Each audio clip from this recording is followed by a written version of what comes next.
You know, one of the advantages of home ownership is you get a tax deduction for the interest proportion, at least for your first two homes. Let's look at some basic math, and here I'm going to be using yearly computations when in fact most mortgages are done monthly, but it's going to be pretty darn close. There's something called the present value of an annuity. It's really a perpetuity minus the truncated portion you don't receive. And we can take the reciprocal of that and get what amounts to the annual payment. Well, to get things going and make this a little bit more understandable, let's look at a 2-year example where, let's see, you have interest on the previous period, and then you subtract the fully amortized payment, and then you have interest on that remaining balance, and so on. And thus you have a 2-year case, which, look at that, it looks like a quadratic equation.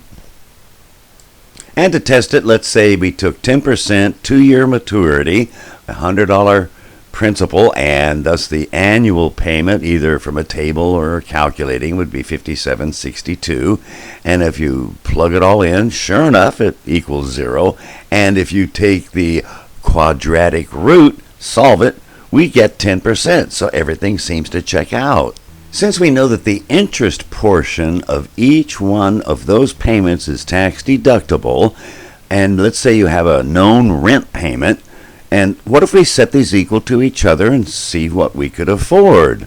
Let's see, we would have, let's say the rent would equal the payment for the annuity, the amortized amount if you will, minus the tax deduction of the interest payment on the principal at each period. And here again, let's make Z the proportion of the annualized amortized payment that is tax deductible, and notice it does rise as the interest rates become larger, and notice across time, however, it does decline.